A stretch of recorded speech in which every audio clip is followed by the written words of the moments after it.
Gigantes na terra, violência extrema, corrupção total e Deus decidindo destruir tudo com o dilúvio. Gênesis capítulo 6 registra um dos períodos mais perturbadores da história humana. E muita gente inventa teorias malucas sobre esse texto. Eu sou Douglas Figueiredo e hoje eu vou te mostrar o que realmente a Bíblia diz sobre os gigantes e o dilúvio. Sem especulação, sem misticismo, só a palavra pura. Bora entender isso direito? O que o texto bíblico realmente diz? Vamos ler Gênesis 6, verso 1 a 4 com muita atenção. Sucedeu que, quando os homens começaram a multiplicar-se sobre a terra, eles nasceram filhos e filhas, viram os filhos de Deus que as filhas dos homens eram formosas e tomaram para si mulheres de todas as que escolheram. Então disse o Senhor: não contenderá o meu espírito para sempre com o homem, porque ele também é carne, porém os seus dias serão 120 anos. Havia naqueles dias gigantes na terra, e também depois, quando os filhos de Deus entraram, as filhas dos homens, e delas geraram filhos.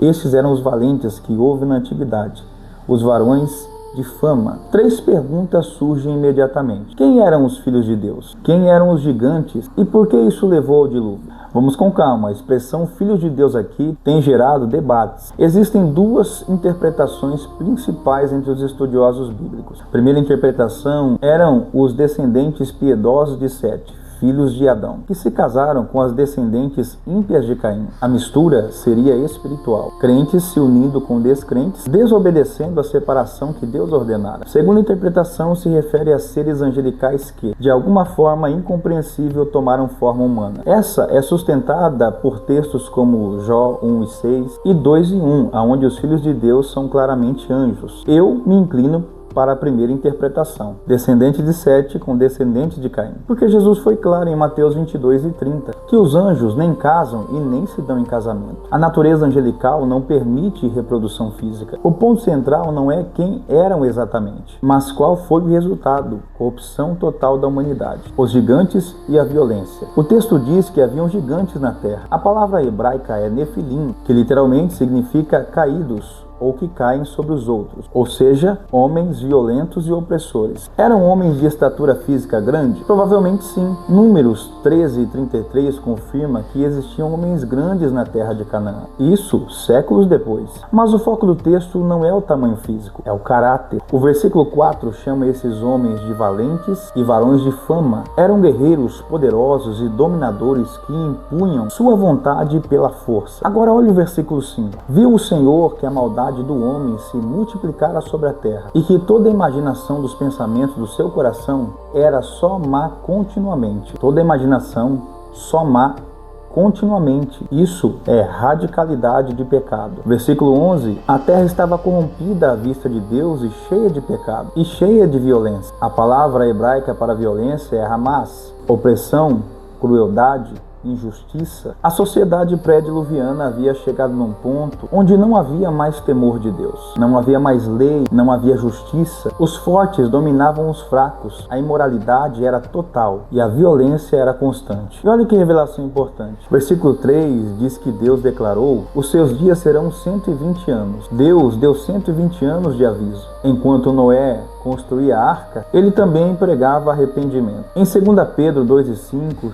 chama Noé de pregador da justiça. Durante mais de um século, aquela geração teve oportunidade de se arrepender, mas escolheram continuar no pecado. Por que o dilúvio foi necessário? Agora você pode perguntar, por que Deus não deu mais tempo? Por que destruir tudo? Gênesis 6, versos 6 a 7, nos mostra o coração de Deus. Então arrependeu-se o Senhor de ter feito o homem sobre a terra. Isso lhe pesou no coração. E disse o Senhor: destruirei da face da terra o homem que criei. Isso não significa que Deus cometeu um erro.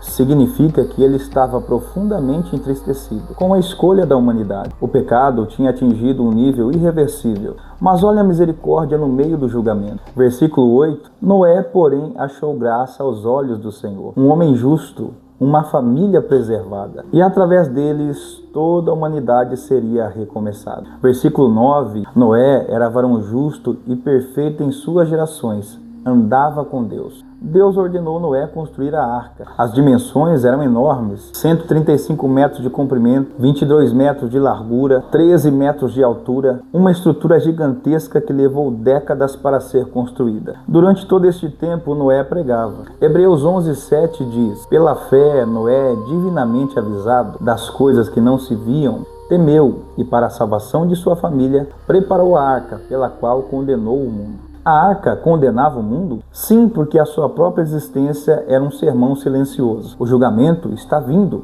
Arrependam-se. Mas apenas 8 pessoas entraram na arca: Noé, sua esposa, seus 3 filhos e suas esposas. 1 Pedro 3:20 confirma: 8 almas somente foram salvas pela água. Agora vem a aplicação poderosa para nós hoje. Primeira lição: o pecado tem consequências coletivas. Quando uma sociedade inteira rejeita Deus, o julgamento eventualmente vem. Romanos 1:28 diz: Deus os entregou a um sentimento perverso. Segunda lição: Deus é paciente, mas sua paciência tem limite. 2 Pedro 3:9 diz: o Senhor não retarda sua promessa, ainda que alguns a tenham por tardia, mas é longânimo para conosco, não querendo que alguns se percam, senão que todos venham a arrepender-se. Deus esperou 120 anos, mas chegou o momento em que a porta da arca se fechou. E a terceira lição: um justo pode fazer a diferença. Noé e sua família foram poupados. Sua fé salvou a sua casa. Atos 16:31 promete: crê no Senhor e será salvo tu e a tua casa.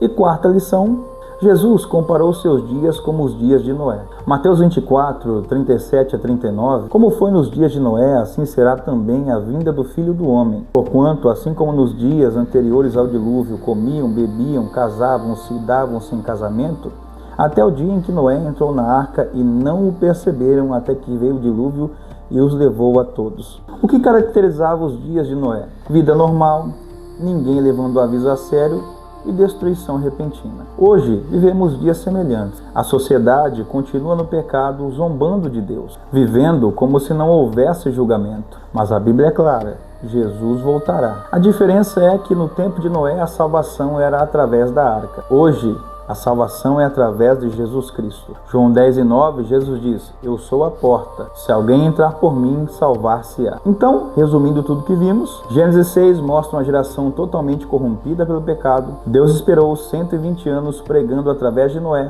Apenas 8 pessoas creram e foram salvas. O dilúvio veio e destruiu todos os demais. A história não é sobre gigantes misteriosos ou teorias fantasiosas. É sobre pecado, julgamento, misericórdia e salvação.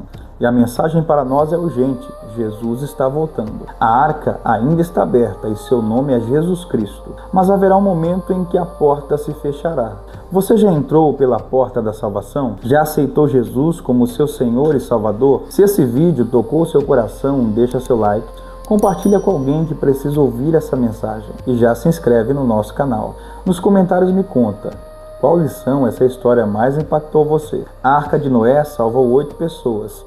A cruz de Cristo pode salvar milhões. Não deixe passar essa oportunidade. Até o próximo vídeo e que Deus abençoe você poderosamente.